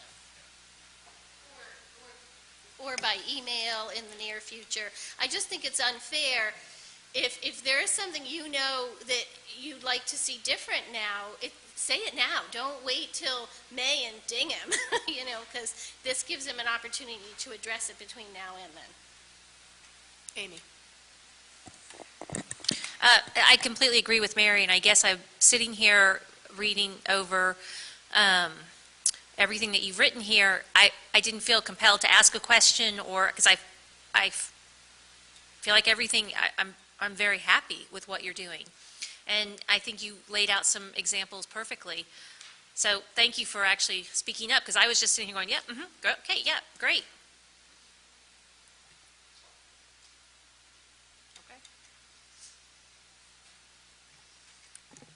Mary, I'm going to turn over the mic to you for a building update. Okay. Can I just say one thing? Please. Yeah. Quickly? Mary and Amy, I appreciate the comments. One thing I will say is all of the work that you're seeing is really the result of all of the work that the team does behind the scenes. I often am the person talking about that work and maybe helping to coordinate it, but the capital plan, there wasn't an original idea from me in that capital plan. A lot of these were things that had been brewing for years as thoughts, and people behind the scenes have been working on them. So, Marie, Deb, Dawn, every single one of the principals, really it's, we've been able to bring some things forward, but it's the result of a lot of people's efforts in that, so I just want to make sure I recognize that as well. And I'll just write back at you, just say that I appreciate that you recognize them, and you recognize them again and again and again, and I think that's fabulous, because we do know that it's the team that's working with you that's doing a lot of this work. But it's a good leader who stands out front and lets them do their work and get really, really good work done.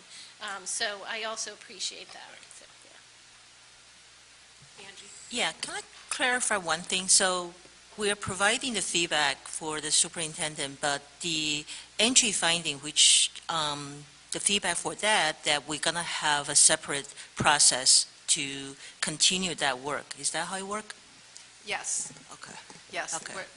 In fact, the workshop date we're targeting March 25th to have a deeper discussion about the entry plan component. Okay. Yeah. Yeah, I want to ditto everybody said. I was so excited to see the entry plan, and I'm really looking forward to follow up. Thank you. Tessa? I just want to say that despite my comment about the transparency of the survey data, this is incredibly transparent, and I feel spoiled as this being like the first time that I have to review a superintendent, because when I came in last year, that wasn't what we were doing. But to be able to see all of this work, this makes it like so easy to see exactly what's been done and to lay out what still needs to be done. And it's a very easy compare and contrast and incredibly transparent, and sort of takes the work out of our hands a little bit in terms of remembering all of the little things that got done along the way. So thank you. I think that this makes it very easy to look at all of the wonderful things that are going on in our district and how they align with what we wanted to happen. Eileen? Well, this is not about Peter. I think Peter getting enough prize today. So actually, I'm very impressed by Diane made that slides for the superintendent evaluation process. I never had those clear idea. I never know I could hold a puzzle piece there and complete the whole puzzle. That's really, really great. I like them, the ants, of course, carrying those huge things together by the teamwork. That's what we're looking for a long time, and I hope it will be really happily happen this year. Thank you so much, Diane. You're welcome. I just want to say that that this both has a big picture view from kind of 10,000 feet, but it also really addresses the details of how to, for most of these strategic actions, really gets at how to think about this in terms of steps to move us forward as a district. And the slides, look, we have to evaluate the superintendent, but once you take on this position, you quickly realize just how collaborative it is. And if you peel away the prefixes and the suffixes in the word collaborate, you end up with the base word labor. It is not easy to collaborate, especially with a group this big, and nothing really important gets done without collaboration. So. But very cool. That was very cool. I love that. Thank you very much. Are we ready to move on? Okay, so school building project. So, nature got in the way. I thought I'd be telling you what we'll be submitting in the preferred schematic report, or the PSR, but I will not. The decisions we're making are whether it's one phase or two phase. We've decided that it's on the Gates site, whether it's one phase or two phase. And there has been an issue raised about the preschool being in the project still, because as we've looked at the land, there's a lot of wetland and other issues, and so the site The buildable site is getting smaller and smaller, although it's now at a stable size. And then we've seen some preliminary cost estimates, and they're a little higher than we had hoped. We have tightened up the plan and taken out about 10,000 square feet out of the building, and we, so we're working on that. So we're going to have that discussion tomorrow night. Our meeting was moved to tomorrow night. I will say that there is a huge commitment to having a knowable plan, if the preschool were to not be included in the project, to have a knowable plan for that, because it absolutely needs to be addressed. It cannot be kicked down the road. So we will be having those discussions tomorrow night. Because of the way this happened, we thought you'd see the revised educational plan after we voted it's not preliminary schematic, it's preferred schematic report. But you are actually seeing it first, and so technically we don't have to have the school committee re-vote it, but since you are seeing it first, we've decided to ask for your vote on it. If you've had time to look at it, I think it's a much improved document.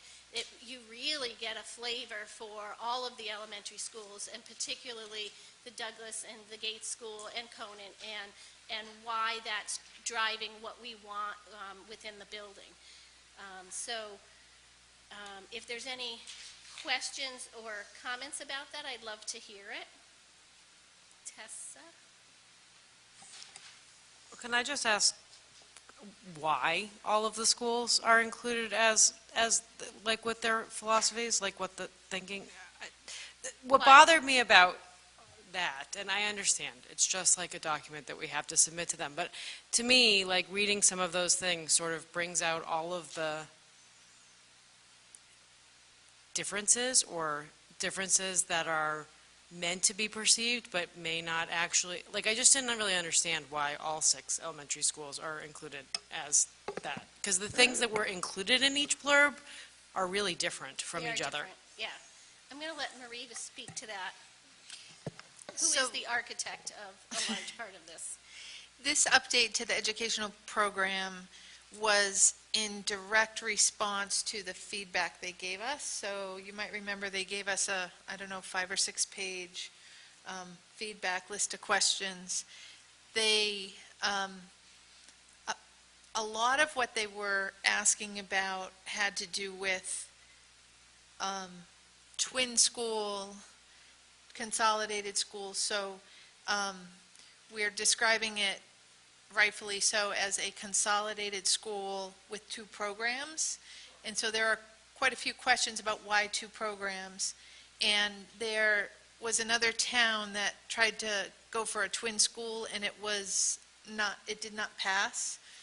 And our understanding, there might have been another one as well, is in some towns where things haven't passed, it was sort of relocating everybody, redistricting everybody, closing schools, all of that.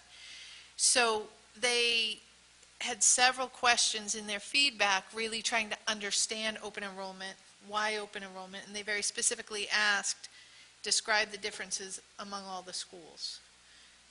So that's what we did.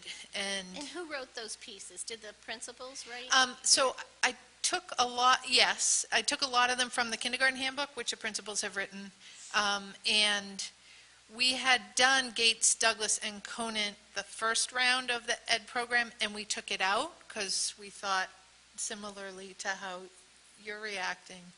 And then they very specifically asked for them. So fortunately, Google has, you can keep your history, so I put those back in as they were, and then pulled the other ones from the kindergarten handbooks that the principals update every year. Yeah, and just to emphasize, they have a lot of trouble. This is not typical to do 2 programs in one building. And so this really highlights for them that they are different programs and why we want them to remain different programs, and that there's a commitment in the community to having these different programs.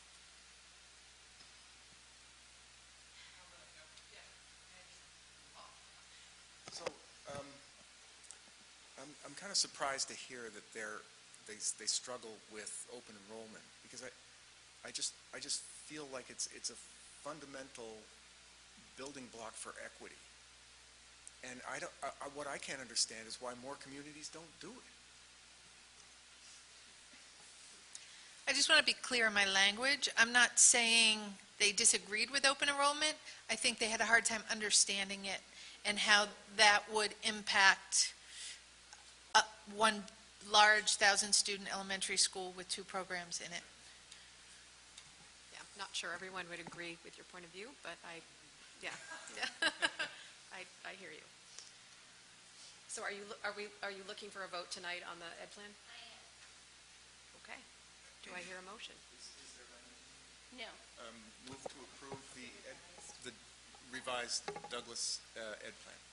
Educational program, please. Revised Douglas educational program.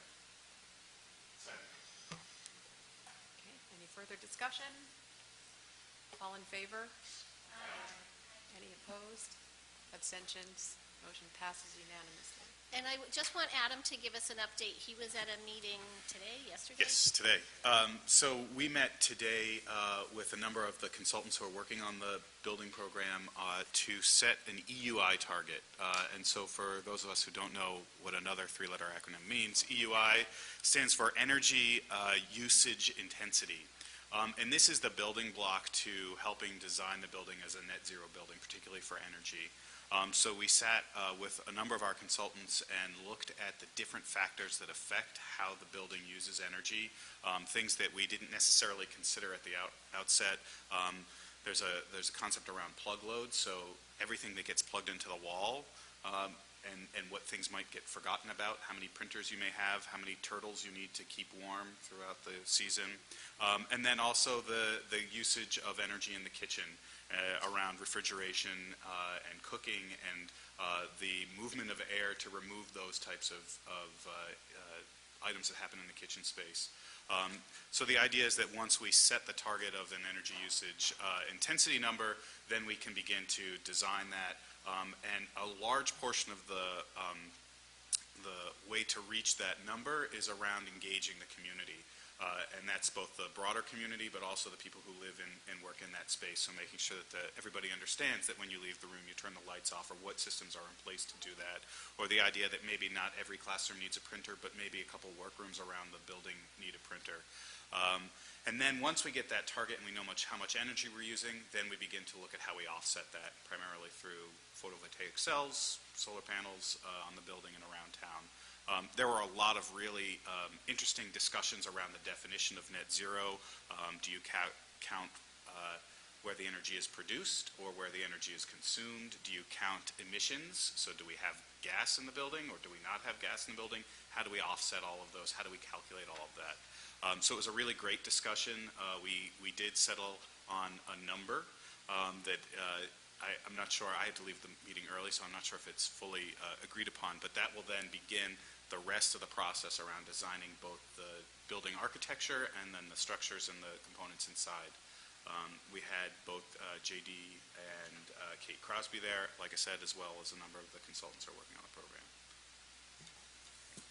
I have a very quick question on that. I did attend the sustainability workshop months ago, which was fascinating. And is net, whatever that's going to mean, is net zero still attainable for us? The concern was to run a building basically year-round of this size was going to present quite a challenge. Yeah, it is still attainable, but as with all of those things, there are going to be costs associated with that. There's both financial costs and educational costs. You know, we have to make sure that people understand a good portion of being a net zero building is how we use that space and how we work in that space. And you know, what's considered a comfortable temperature set point? Are we comfortable with different temperatures in different parts of the building? But this is the first step, and so there is still a target to get to net zero energy for that building. Thank you. Okay. Moving on to item 11 through 11 and 12. So, you know, we continue the trend of having a very, very generous community that supports a lot of our school programs. So we have 2 recommendations for donations. The first is a recommendation to approve $7,500 in grants from the Acton-Boxborough PTSO to the high school for afternoon library coverage, community service program, and leadership workshops.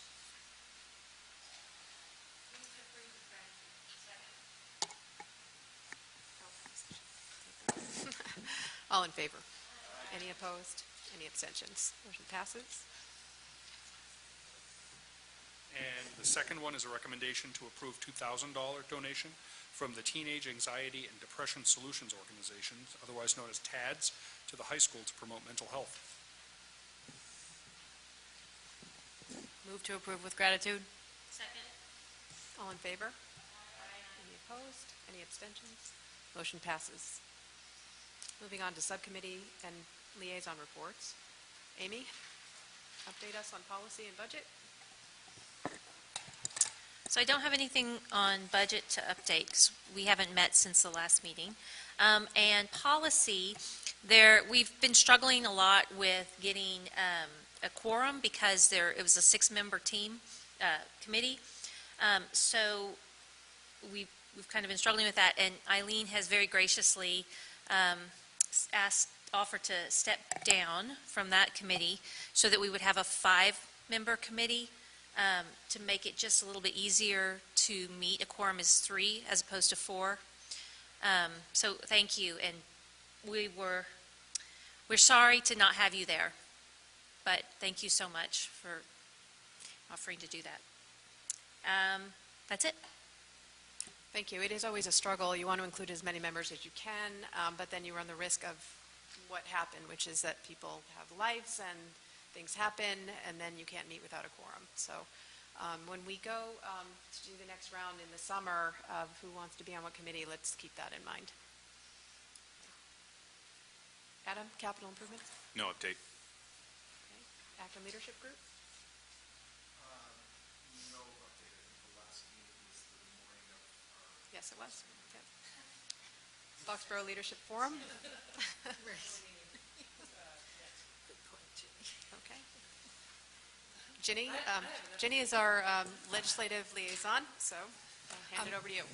So in my meetings, I've been meeting with both Jennifer Benson, our state rep, and Jamie Aldridge, our state senator, very focused on what's going on in the legislature.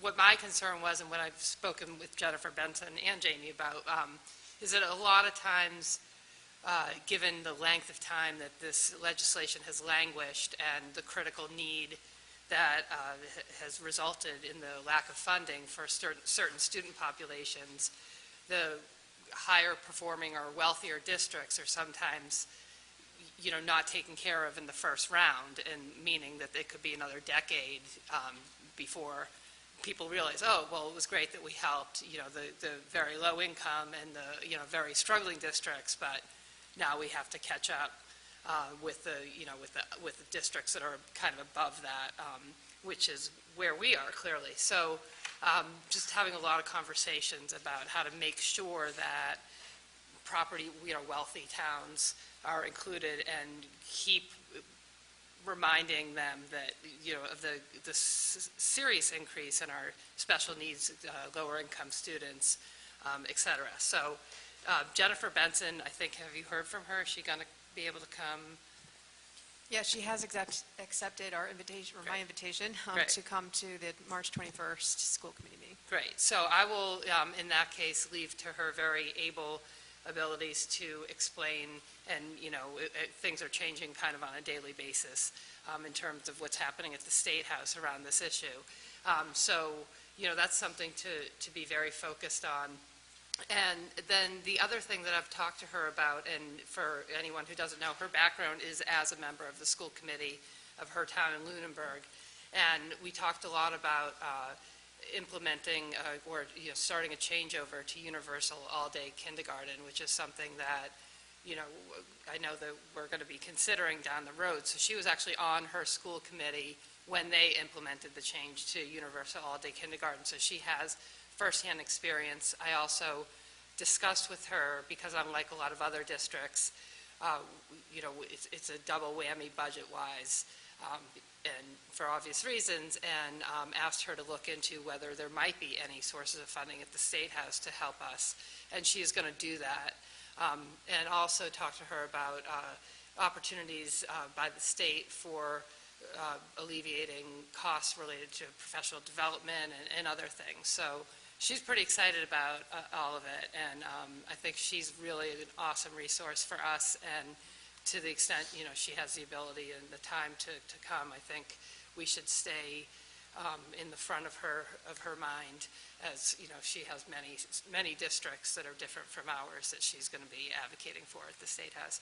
And everybody knows, Jamie is here in Acton, so we're always on the forefront for him. So that's pretty much all I have now, but I've done a lot of reading on part day and full day kindergarten, and getting up to speed on where the science on that is. So she's interesting to talk to about. Yeah, thank you for reaching out to her. Any other liaison reports? Okay. Do I hear a motion to adjourn? Do you have any? I have a question about the Lower Fields memo. Okay. I don't expect anyone knows the answer now, but if you could share with us, I'm curious how much the annual income is on the fields, because they talk about the debt and when it's going to be paid off and this and that, but for us to be planning forward, it would be helpful to know what that is. Okay, thank you, Mary. Is there a motion to adjourn? Motion to adjourn. All in favor? Thank you so much. Good night, everyone. I mean to bring one every single time. Oh, my God. I think we should put that in the budget. Padded seats. God's sakes. I love Jennifer Benson. Yeah, I've never talked to her for that long. Thank you.